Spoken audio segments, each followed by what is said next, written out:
నిన్న ముఖ్యమంత్రి రేవంత్ రెడ్డి గారు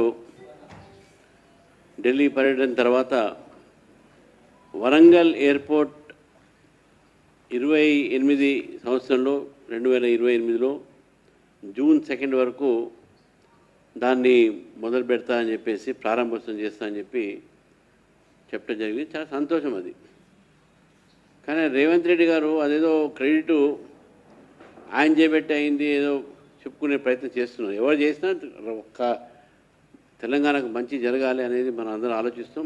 తెలంగాణకు మంచి ప్రాజెక్ట్ వస్తుంది అనేది. కానీ రేవంత్ రెడ్డిగా ఆ మాట చెప్పేటప్పుడు వారు దీని పూర్వతరాలు కూడా చెప్పేది ఉండే, ఏ విధంగా అది వచ్చిందని చెప్పేసి. అది చెప్పట్లే. యూపీఏ ప్రభుత్వం హయాంలో ఆ రోజు వరంగల్ ఎయిర్పోర్ట్ సంబంధించిన దాంట్లో అప్పటి నుంచి ఈ వరంగల్ ఎయిర్పోర్ట్ డెవలప్ చేయాలి అనే ఆలోచన ఉండే. వరంగల్ స్ట్రిప్ అవుతుంది, ఎయిర్పోర్ట్ స్ట్రిప్ అవుతుందో ఇది 130 సంవత్సరాల స్ట్రిప్. అది చాలా 100 ఏళ్ళ పైగా అది బ్రిటిషర్ సంబంధించిన వాళ్ళు స్టార్ట్ చేసినటువంటి స్ట్రిప్, ఓల్డెస్ట్ స్ట్రిప్ అది. బ్రిటిష్ వాళ్ళు ఆ రోజుల్లో స్టార్ట్ చేసిన స్ట్రిప్ అది. అప్పటి నుంచి ఆ స్ట్రిప్ ఐడియల్గా ఉన్నది. ఎవరైనా విఐపీస్ పోతే స్పెషల్ ఫ్లైట్స్ ల్యాండ్ కావడం అది ఉన్నది. అది పెద్ద లాంగ్ స్ట్రిప్ అది. కేసీఆర్ గారు ముఖ్యమంత్రి ఉన్నప్పుడు ఆ రోజు మాధవరావు సింధియా గారు ఏవియేషన్ మినిస్టర్ ఉన్నప్పుడు కూడా ఉత్తరాలు రాశారు. జిఎంఆర్ ఇప్పుడైతే తీసుకున్నారో అప్పుడు ఈ కాంట్రాక్ట్ చేసినప్పుడు Hyderabad international airport limited HIAL దీంతో అప్పుడు ఎయిర్పోర్ట్స్ అథారిటీ ఆఫ్ ఇండియాకు అగ్రిమెంట్ ఉన్నది. ఈ అగ్రిమెంట్ ప్రకారము 30 సంవత్సరాల దాకా 150 కిలోమీటర్ల మధ్యన ఎయిర్పోర్ట్ రావద్దు అనేటటువంటిగా ఉన్నది. దాన్ని కన్సెషన్ అగ్రిమెంట్ అంటారు. మళ్ళీ ఆ కన్సెషన్ అగ్రిమెంట్ తర్వాత వరంగల్ వరకు ఒప్పించుకునే ప్రయత్నం చేశారు. కానీ దాని మీద ఎటువంటి ప్రయత్నం జరగలే. వాస్తవానికి మనం ఒక్కసారి ఈ యొక్క సివిల్ ఏవియేషన్ వాళ్ళు చూస్తే 2011 అంటే బిఫోర్ ఎన్డీఏ గవర్నమెంట్ కేమ్, అప్పుడు రైట్స్ అనేటటువంటి ఒక కంపెనీకు ఏ ఫీజిబిలిటీ ఉంటుంది, ఏ ఎయిర్పోర్ట్స్ అనే వాళ్ళ మీద ఆలోచిస్తే అప్పుడు అకోలా, సోలాపూర్, వెల్లూరు, మైసూర్, తర్వాత ఉమ్మడి ఆంధ్రప్రదేశ్లో వరంగల్, కడప మొదలైంది. కానీ వరంగల్ ఇంకా మొదలు కాలే. ఇది 2011లో తీసుకొచ్చినటువంటి ఒక ఇది. ఈ 2011 అయిపోయిన తర్వాత మమ్నూర్ ఎయిర్పోర్ట్లో, ఈ మమ్నూర్ ఎయిర్పోర్ట్ సంబంధించినటువంటి ఒక దీంట్లో ఈ యొక్క 150 కిలోమీటర్ ఏదైతే 5.2 క్లాజ్లో హైదరాబాద్ ఇంటర్నేషనల్ ఎయిర్పోర్ట్ కన్సెషన్ అగ్రిమెంట్లో 150 కిలోమీటర్ల రిస్ట్రిక్షను దీన్ని రివైవ్ చేయమని చెప్పేసి అడగడం జరిగింది. ఈ వేవేర్ ఏదైతే ఉన్నదో దీన్ని మనము వరంగల్ ఎయిర్పోర్ట్కు క్లారిటీ వచ్చేసింది, క్లియరెన్స్ వచ్చేసింది. నరేంద్ర మోదీ గారు వచ్చిన తర్వాత ఉడాన్ అనే స్కీమ్ వచ్చింది. ఈ ఉడాన్ అనే స్కీమ్ తీసుకువచ్చి మనం ఉడే దేశ్ కా ఆమ్ నాగరిక్ అనే స్కీమ్ తీసుకురావడం జరిగింది. ఇది 2016లో స్టార్ట్ చేసినాం ఉడాన్. ఈ ఉడాన్ స్టార్ట్ చేసినటువంటి దీని నేపథ్యంలో ఎయిర్పోర్ట్స్ కూడా పెరగాల అవసరం ఉన్నది. యూపీఏ ప్రభుత్వం వచ్చినప్పుడు 75 ఎయిర్పోర్ట్లు ఉండే. ఇప్పుడు ఎన్డీఏ ప్రభుత్వం వచ్చిన తర్వాత ఈ రోజు వరకు దాదాపు 88 కొత్త ఎయిర్పోర్ట్ తీసుకొచ్చినాం మనం. 88 న్యూ ఎయిర్పోర్ట్స్. అందులో ఈ యొక్క వరంగల్ కూడా లిస్టులో ఉన్నది. ఇంకా అది తయారు కావాలని చెప్పేసి కోరడం జరిగింది. నరేంద్ర మోదీ గారి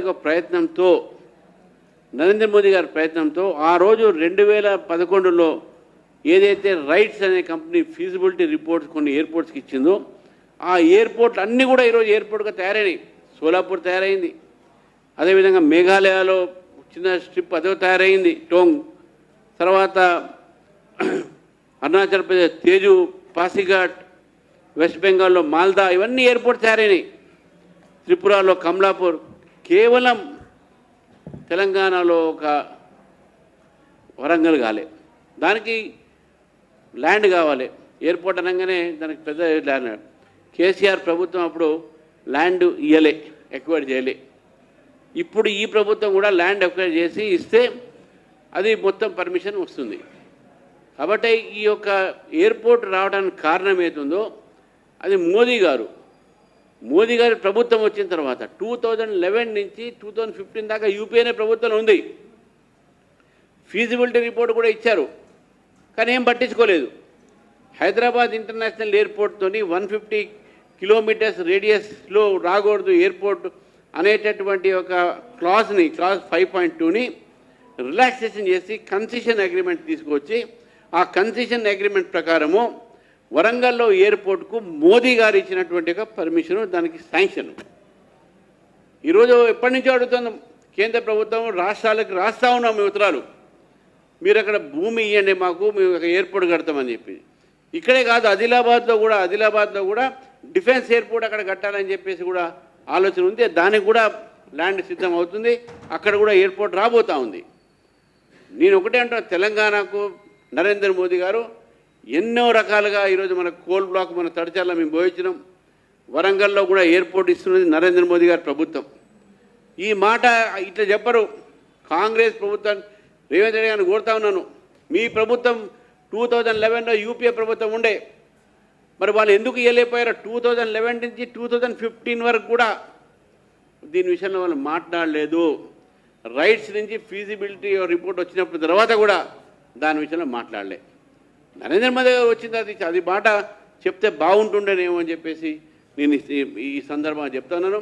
వరంగల్ ప్రజలు కూడా నేను చెప్తా ఉన్నాను, ఈరోజు ఎయిర్పోర్ట్ రావడానికి కారణము అక్కడ భారతీయ జనతా పార్టీ ప్రభుత్వం వచ్చిన తర్వాత నరేంద్ర మోదీ గారు వారు చేయబట్టే మనకు ఎయిర్పోర్ట్ వస్తూ ఉంది.